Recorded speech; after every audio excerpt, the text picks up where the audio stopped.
Salam sejahtera Malaysia, selamat datang ke channel Fels Lifestyle. Satu lagi isu hangat hari ini. Sebelum ini sudah pasti rakyat Malaysia digemparkan berkaitan dengan isu kantin dibuka semasa bulan puasa ini. Namun satu isu hangat berkaitan dengan parti di dalam gabungan Perikatan Nasional dikongsikan daripada harapandaily.com. Biarlah kantin sekolah dibuka. Gerakan tolak pandangan ulama PAS. Adakah di sini sedikit sebanyak kita dapat melihat bahawa parti komponen di dalam Perikatan Nasional mempunyai satu salah faham di antara mereka. Kita lihat di dalam artikel daripada harapandaily.com. Gerakan yang juga rakan gabungan PAS dalam Perikatan Nasional nampaknya menolak pandangan pemimpin dari Parti Islam itu yang membantah pengoperasian kantin sekolah sepanjang Ramadan. Lapor Malaysia Kini, Presiden Gerakan Dominic Lau berkata, semua pihak mempunyai interpretasi berbeza mengenai hal itu, namun baginya kantin sekolah wajar dibiarkan beroperasi. Saya rasa kita mempunyai interpretasi berbeza dalam perkara ini. Tiada siapa yang salah dan bukan semua pandangan perlu dikritik. Bagi kantin sekolah, biarlah ia beroperasi. Apa yang penting adalah nilai hormat menghormati kepercayaan dan amalan keagamaan dalam kalangan pelajar, katanya seperti dilapor. Tambah Dominic lagi, parti gerakan berpegang kepada prinsip perlembagaan persekutuan yang memberi ruang kepada semua rakyat Malaysia kebebasan dalam beragama.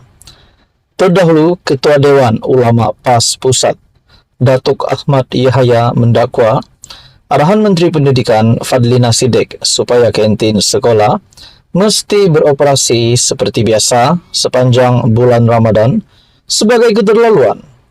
Katanya arahan itu seolah-olah sengaja mencetuskan polemik sedangkan pelajar bukan Islam boleh membawa bekal makanan dan makan di ruangan yang dibenarkan. Perkara sebegini hanyalah mencetuskan polemik, tidak perlu dan membuang masa, katanya. Namun Fadlina sebelum ini telah menegaskan bahawa langkah itu bagi membolehkan pelajar bukan Islam dapat makan dengan selesa. Bahkan jelasnya arahan pembukaan sekolah bukan dasar baharu dan ia dilaksanakan khusus untuk sekolah yang mempunyai murid bukan Islam. Saya tidak mahu ada anak bukan Islam dan tidak berpuasa ini makan dalam stor atau makan di tempat yang tidak wajar. Sedangkan semua sekolah ada kantin, jadi mereka harus pergi kantin untuk makan, katanya. Apa komen anda berkaitan dengan isu ini? Sekian saja, teruskan bersama di dalam channel ini. Untuk info yang seterusnya, jangan lupa tekan butang like, share, dan juga subscribe.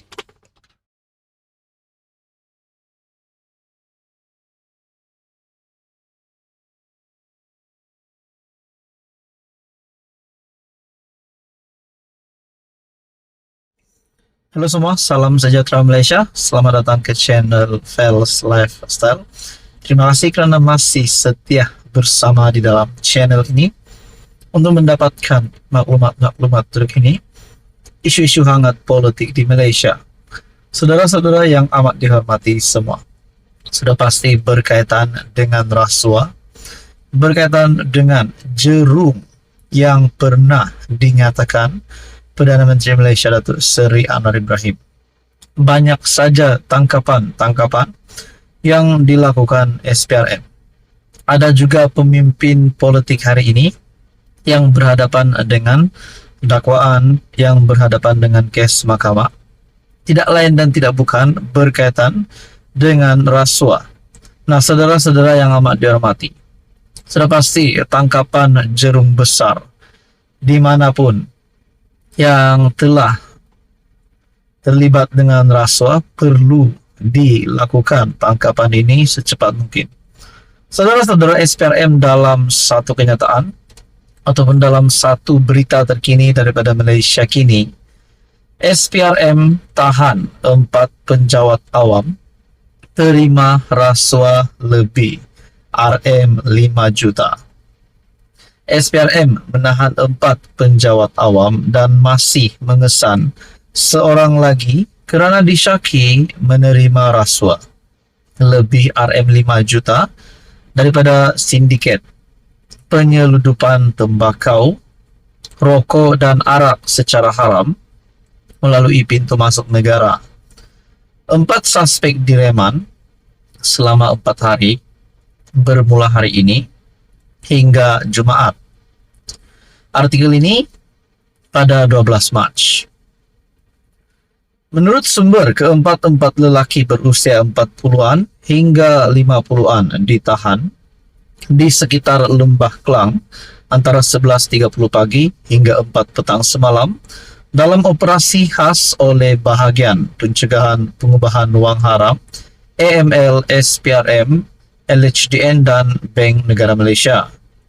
Dalam operasi berkenaan, SPRM telah menahan 8 individu termasuk 4 penjawat awam yang dipercayai bersekongkol dengan sindiket berkenaan sejak 2018 hingga 2023. Setakat ini, sindiket tersebut dipercayai telah menyebabkan ketirisan hasil cukai dianggarkan kira-kira 400 juta dan telah memberi wang rasuah lebih RM 8 juta kepada beberapa individu, termasuk penjawat awam bagi menyeludup tembakau kunyah, rokok, arak serta beberapa barang lain menurut sumber. Turut dirampas pelbagai barangan seperti telefon bimbit, komputer riba, komputer pribadi, wang tunai, rumah dan kereta dianggarkan bernilai hampir RM 6 juta. Selain membekukan 237, akaun bank membabitkan wang berjumlah kira-kira RM 12 juta. Sindiket ini dipercayai menggunakan modus operandi dengan menggunakan akaun keldai bagi melakukan transaksi pembayaran wang rasuah kepada penjawat awam yang bersekongkol dengan mereka. Ketua Pesuruhjaya SPRM Tan Sri Azam Baki ketika dihubungi mengesahkan penahanan itu dan berkata kes disiasat di bawah Seksyen 17 dalam kurungan E Akta SPRM 2009 dan Seksyen 165 Kanun Keseksaan. Beliau berkata SPRM juga akan memohon reman terhadap beberapa lagi individu yang ditahan di bawah Seksyen 17 dalam kurungan B Akta SPRM 2009. Ini pasti satu petangkapan jerum besar yang pasti menggemparkan seluruh Malaysia. Apa komen Anda? Sekian saja. Teruskan bersama di dalam channel ini untuk info yang seterusnya.